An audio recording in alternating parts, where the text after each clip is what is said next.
What's up, your boy? Following another reaction. In today's video, we have the hidden lore of Vector.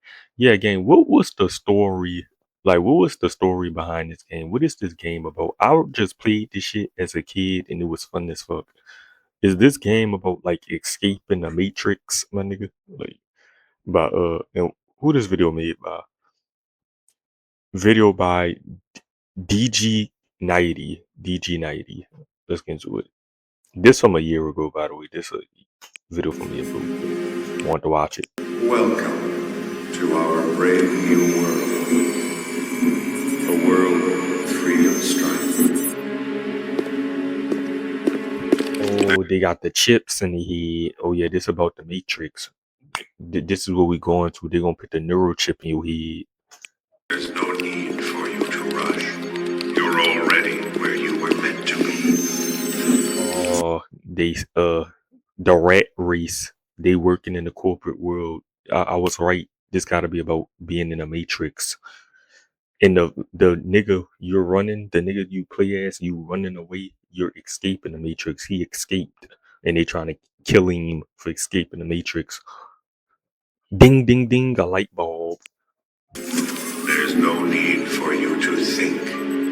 The pressure's removed. Yeah, I never thought about like what this game was about. This shit was just fun as hell as a kid. Like I was a kid, I never cared about storylines and what this shit meant. I was just playing shit. It was a parkour game. Shit was fun. Decisions are made. We've offered you comfort, harmony, and order, requiring only that you obey.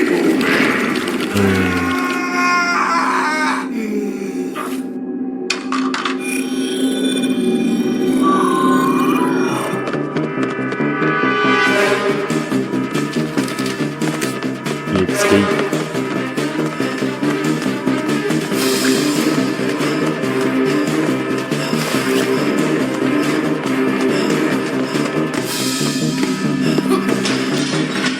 That was your introduction to Vector, a true mobile gaming classic, which was made by a company called Neki. Neki is a Cypriot video game company, and it was founded in 2002. And aside from Vector, they are also the people behind the Shadow Fight series, which are one of the best mobile fighting games of all time. Vector is a side-scrolling platformer, like Sonic and Mario, and it was released in 2012. But you can also call it somewhat of an endless runner. Though, unlike many endless runners that get repetitive over time, Vector tries its best to be different. One of the things that made Vector really stand out was its unique art style and the realistic parkour animations. The characters and the environments stand out perfectly from the backgrounds, just like the Shadow Fight series, and the animations are really good. And if you've played the game, you know that there is a story here, but there isn't a clear timeline of what happens in the story. And with Vector 2 getting removed from the Play Store, the story has been left at a cliffhanger. So, in this video, I will be trying my best to form somewhat of a logical timeline from all of the events in the first game to the notes and journal entries from the second game. Oh, that music, bro. Vector was one of the early examples of games around the simulation theory, or what we call these days the Matrix. Yup. The simulation theory is the idea that our reality is a simulation and the world is just a loop that we are stuck in. In Vector, we play as someone called number 307 in the year 2168, and as you saw in the intro, in an attempt to escape, we jump out of the building's window, and the chase continues in an area that is referred to as the downtown.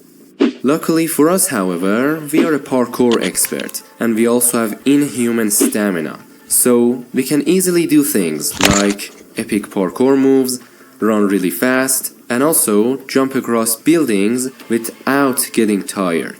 After escaping for a while, we eventually reach a dead end, But as we are about to get caught, we get saved by another runner. This shows that after all, we were not the only one who tried to escape the Foundation. Eventually though, we reach another dead end. This time, the runner helps us again and even gives us the keys to his car. But he gets left out and is caught by the hunters, leaving us with no Back to work, boy. That boy about to get put back in that work. Back to the office job. Back to the Matrix. choice but to continue without him. The second chapter of the game takes place in an area called the construction site.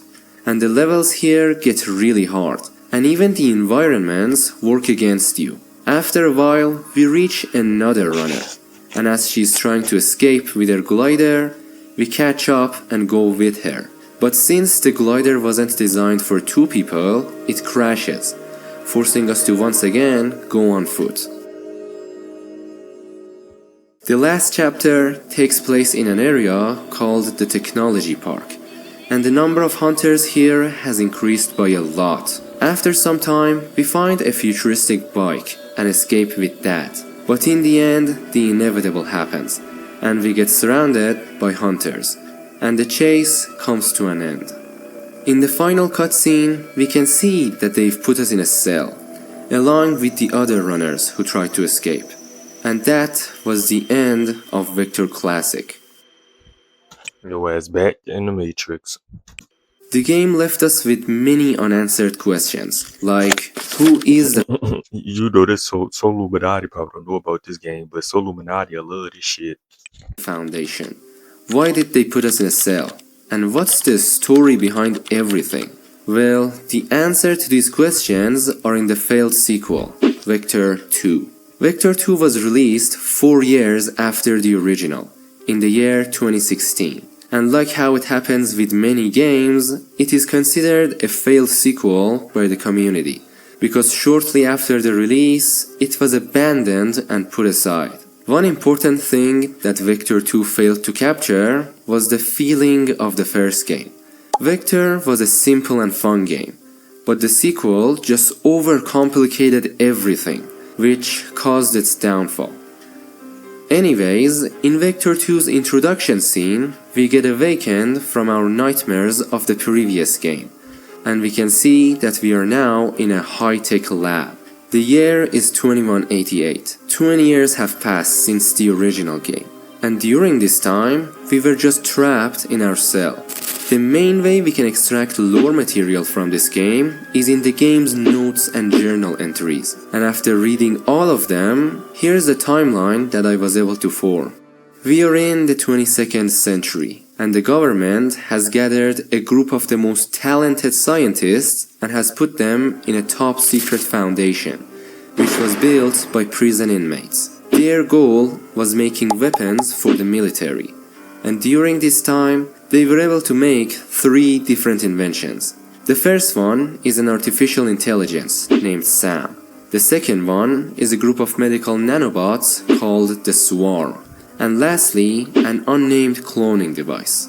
Sam was the big artificial intelligence, and similar to ChatGPT, it had machine Oh my gosh, that was ahead of its time. They know AI about to take over. learning, and its purpose was evening out the distribution of resources and also solving things like world hunger. However, your happiness was not a factor that it would consider, meaning that it would do anything just to keep things in order. This caused many people to protest against it, because they think that one day we may no longer be the ones in control. But as Sam asserted to help many people, and her ability in economics and business, many CEOs wanted to have a modified version of Sam for managing their businesses. Sam also had the ability to somewhat manipulate or help humans by her voice, which is actually mentioned in an employee's journal. The Complex's artificial intelligence is awesome. Playing chess with her is a pleasure. I bet the damn thing is yielded to me intentionally once or twice. Of course, defeating a human is not a problem for her. Some guys from Damn, I got shit, bro. I ain't gonna lie. the lab told me that the AI's voice was not picked at random. They have been looking for a voice that could fill men with peace of mind. That's why it is so nice to chat with her. This means that the person in control in the first scene of Vector 1 was actually a modified version of Sam. And the reason why we were put in a cell not only was because of our stamina, but also because of our willpower to resist Sam. The swarm's purpose was for getting used in complicated surgeries, but in practice they led to a fatal accident and were labeled as a failure. But a couple of modifications made them a really good guard system. As for the cloning device, the technology of being able to recreate or clone an already existing organism based on its DNA is a really advanced thing. And thanks to genetic memory, clones do not need to be educated and are born as mature organisms. This means that instead of hiring multiple scientists, you can just clone the best one and have an army of them instead. But of course, this has many downsides as well. One of the good things about this is the fact that you can basically make dead people alive again. But sadly, as good as it sounds to clone yourself and just send the clone to work, this also raises a lot of ethical questions, like clone slavery, which unfortunately did not have a good ending. And that was basically the entire story of Vector. Make sure to comment, subscribe, and all do this, my nigga. I'm about to shit my fucking pants. Hold on.